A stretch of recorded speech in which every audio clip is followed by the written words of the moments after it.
izbrauksim galvenās, varbūt vietas, bet tādu virzienu paņemsim šoreiz akmenstiltu. Tieši akmenstilts. Mums svarīgs ir akmenstilts un vairāk uz centra pusi. Nu ko, tātad mēs braucam ārā atkal. Tur, kur CSDD sākās eksāmens. Pamēģināsim iztaisīt tādu maksimāli grūtāku mūsu iesākumu, tātad brauksim sākumā pa labi, tuvākajā krustojumā.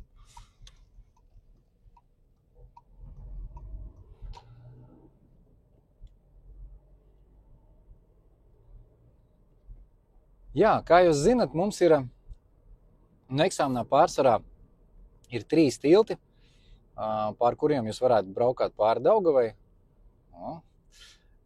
Viens no tiltiem ir, pats galvenais, protams, tilts ir Salu tilts, par kuru ļoti pieraduši visi braukt, un tas ir tāds vairāk izmantojums tilts. Pēc tam ir Dienvidu tilts, kas ir mums pats jaunākais, tālākais tilts, un ir vēl Akmens tilts. Bet Akmens tilts skaitās vienīgais tilts pār Daugavu, kur ir 50 zīme abos virzienos. 50, tāpēc, ka pirmām kārtām tur ir tramvajas sliedes, otrām kārtām viņš ir diezgan īss. Un mēs uzreiz apgriezīsimies braukšanai pretējā virzienā, līdz ar to es arī bišķi nogaidīju, lai ir tukšāks ceļš, lai uzreiz varētu ieņemt kreiso molējo stāvokli. Re, kur ir zīme apgriezties, bremzēšanas joslas, steigties nevajag, ļoti mierīgi, tā, lai jūs laicīgi varat paskatīties, kas jau darās jums uz galvenā ceļa. Es skatos, neviens nav, jo te labāk skatīties ir kreiso joslu, kas vienmēr ir diezgan labāk pārskatām. Un jūs arī nemaisat mašīnām, kas brauc ārā no ieskrējumās joslas. Un, kas te ir svarīgi, kā mēs zinām, te ir zīme 70. Tā kā te ir jāparāda inspektoram, ka jūs mākat braukt ātri, dinamiski, nebaidaties no ātruma. O, kā melnā mašīna izbrauca un nobremzēja balto busiņu. Tās eksāmenā būtu slikti. Tā kā jā, es braucu smuku pa kreiso, jo iespējas pārkārtoties labā joslā man nav. Bet nekādas problēmas arī no tā nav, jo, kā jau mēs zinām, uz lielo Mūksalas apli mēs varam izbraukt gan no labās, gan no kreisās puses. Ja no labās jūs braucat iekšā, tad jūs braucat ārā labajā joslā. Ja no kreisās, kā mēs tagad brauksim, tad uzreiz vidējā. Bet tā kā es zinu, ka mans izbrauciens būs trešais, tas nozīmē, ka es drusku ilgstoši braukšu pa apli, līdz ar to es izbraukšu uz apļa no kreisā malējā. Skatāmies, vidējā josla brīva, pa labo neviens nebrauc. Nu, lūk, baigi labi, bet galvenais dinamiski atkal ieskrieties. Un mūsu izbrauciens būs trešais. Kāpēc saka arī trešais izbrauciens? Dažreiz arī saka inspektori virzienu, uz kuru būtu jābrauc ārā. Bet tieši manā izbraucienā virziena nekāda nav. Nekāda nosaukuma, es domāju. Ir vienkārši izbrauciens, līdz ar to es laicīgi parādu pagriezienu rādītāju, lai ieņemtu labo joslu. Un reku šeit pirms Rīga plazas nogriežos no apļa. Un regulējumajā krustojumā brauksim pa kreisi. Es izlēmu braukt bišķiņ tādu drusku garāku maršrutu, bet interesantāku maršrutu. Protams, ka mēs varētu braukt vienkārši taisni. Un ja mēs aizbrauktu taisni, mēs arī nokļūtu uzreiz uz Akmens tiltu, bet mēs turpat nokļūsim bišķiņ vēlāk. Kas šeit mums ir svarīgi? Te mums ir svarīgi atcerēties, ka te ir papildu sekcija. Kura iedegās bišķiņ vēlāk. Kad viņi iedegās, tad pilnībā visiem deg sarkanā gaisma, līdz ar to vienkārši vajag nogaidīt, kad viņi ieslēgsies un tad braukt. Te arī var apgriezties braukšanai pretējā virzienā. Kā pareizi šeit apgriezties braukšanai pretējā virzienā, jūs varat paskatīties video Pārdaugavu. Jā, Pārdaugavu Ziepniekalns, jā, un tur arī būs. Vienkārši tas ir jādara pa maksimāli tālāko trajektoriju. Papildu sekcija ieslēdzās. Un mierīgi griežam pa kreisi.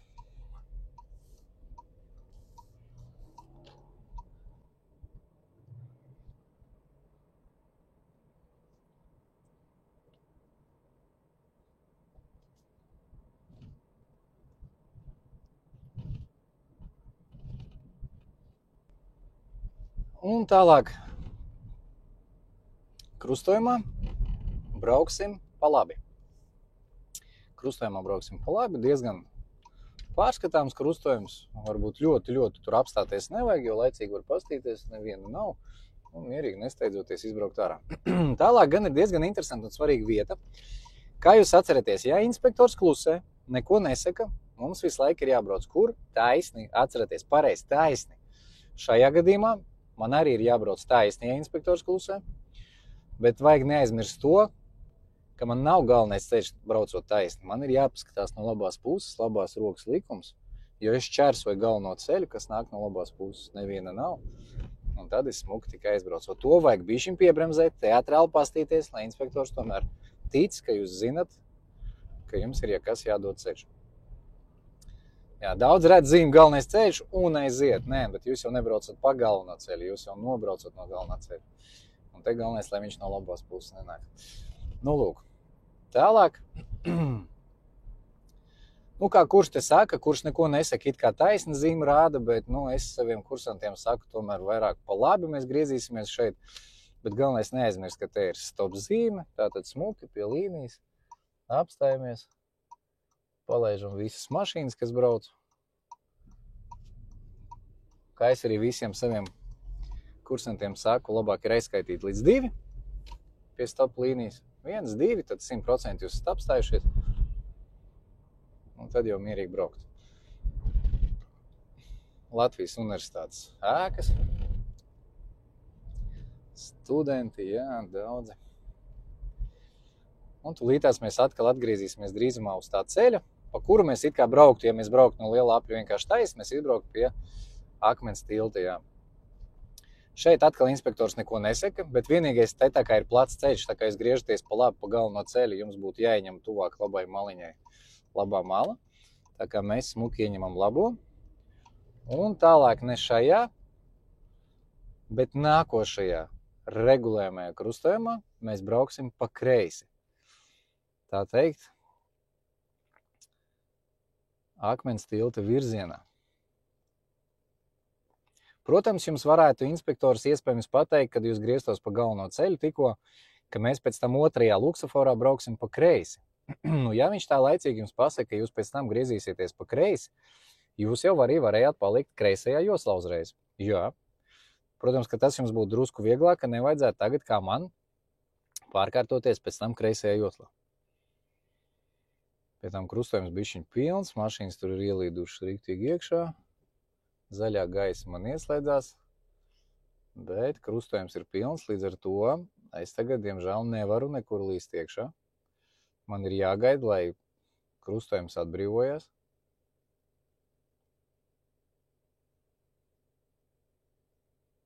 Ļoti forša situācija, godīgi. Nu, zaļā gaisa man vēl deg. Jā, deg. Mašīnas aizbrauc. Un tikai tagad es turpinu manevru. Pastos spogulī, pārkārtojos kreisajā, jo komanda bija regulējumā krustojumā pa kreisi. Jā, ja jau virs jums jau ieslēdzās dzeltenā gaisma, jūs varat pabeigt manevru. Un mēs brauksim tālāk augšā uz Akmens tiltu. No labās puses ir autobusu josla tikai, pa viņu var braukt gan takši, gan elektromašīnas, gan sabiedriskais transports. Bet te ir ļoti svarīgi, ka sākumā, jā, te ir gājēji pārēji, tā kā ļoti uzmanīgi paskatīties, vai nebūs gājējs. Ja gājēji nav, tad var bišķiņ piebraukt tālāk, bet tā, lai jums dibentiņš aiziet prom no gājēju pārējais. Jo, ja jūs pārāk apstāsieties pilnībā uz gājēju pārējais, tās būs diezgan slikti. Līdz ar to tur ir jāiebrauc bišķiņ tālāk bišķiņ tā, lai jūs tā teikt, nepaliek jums dibens arī uz gājēju pārējais. Un tālāk ir Akmens tilts. Mēs jau zinām, tas ir vienīgais tilts, kur ir 50 km/h. Un tālāk jums ir uzmanīgi jāklausās, ko jums teiks inspektors. Ja inspektors jums teiks, mēs pie pirmās iespējas apgriezīsimies braukšanai pretējā virzienā, tad jums būtu jāieņem kreisā josla. Jo kreisā josla tur tālāk uzreiz apgriežās riņķī. Tikai apgriežās riņķī tuvākajā luksaforā. Taču mēs brauksim vienkārši pa labi. Tādā gadījumā mēs paliekam labajā joslā. Tālāk mēs paliksim vidējā joslā, jo labā josla te vairāk ir sabiedriskais transports, pieturs. Jo no šīs joslas, pa kuru mēs tagad braucam, mēs varētu arī braukt gan pa krastmalu tālāk taisni, vai nu tā kā būs komanda, regulējumā krustojumā brauksim pa kreisi. Tātad mums vajag vienu joslu pārkārtoties pa kreisi. Nu, es būšu arī labs cilvēks, es palaidīšu arī mašīnu. Eksāmenā tas būtu diezgan labi, jo tā ir tolerants, jūs parādat, ka jūs nekur nesteidzaties, ka jūs arī varat kādu palaist pa priekšu. Tas būs tikai plusiņš eksāmenā. Viņam gan mīnusiņš, ka pār nepārtraukta līnija. Nu, lūk. Un tagad mēs turpinājumā brauksim gar Stokmenu, un pēc tam aiz Stokmenu nogriezīsimies pa labi. Tā teikt, tas tāds vairāk iekšā centra maršruts. Bet centra, tos galvenās vietas eksāmena, jūs jau pēc tam paskatāties citā video, kas būs tieši balstīts uz centra visām vietām. Tur Maskačka, kā mēs viņu saucam, Krastmala. Nu, lūk. Šajā video mums galvenais bija saprast, kā tikt līdz Akmens tiltam un kā pēc tam pa Akmens tiltu tālāk aizbraukt centra virzienā. Protams, ka es varētu sabiedrisko tagad apdzīt, jo viņš brauc diezgan lēni, bet es zinu, ka viņam ir sabiedriskā transporta josla, kurā viņš nobrauks. Līdz ar to es tā kā to nesteidzos darīt. Nu, tālāk, ja jūs nemīlat savu mašīnu, jūs varat bišķiņ te ātri pārbraukt pāri, bet tomēr man ir žēl mašīnas, tāpēc es tā diezgan mierīgāk pārbraukšu tās sliedes tramvaju, jo viņas ir drausmīgā stāvoklī. Un mēs brauksim uzreiz aiz Stokmenu pa labi, tuvākajā krustojumā pa labi. Tātad pamazām mēs pārkārtojamies labajā joslā. Un reku nevis regulējumā, krustojumā sanāk, bet pirms viņa, ja, uzreiz aiz Stokmenu, regu griežamies pa labi. Te ir zīme dodiet ceļu uzreiz. Tātad uzreiz ir jāpaskatās, vai nav mašīnas. Un te būtu ļoti labi jums izplānot uzreiz, lai nav mašīnas vispār uz ceļa, lai jūs varat uzreiz tikt kreisajā joslā. Jo, kā jūs redzat tālāk, rekur jums ir zīme, ka labā josla ir kā? Sabiedriskajam transportam. Reku mazā mašīnīte mums arī parādīja, ka viņa drusku to neieraudzīja, bet viņa pēc tam pārkārtojās atpakaļ. Nu, lūk. Nu, un tālāk jau mēs izbrauksim pie Ziņātņu akadēmijas, un tas jau būs pilnībā cits video, citas braukšanas vietas, tā kā skatieties tālāk video centrs un mācieties tālāk. Tā kā ceru, ka palīdzēju. Tiekamies uz ceļiem. Visu labu!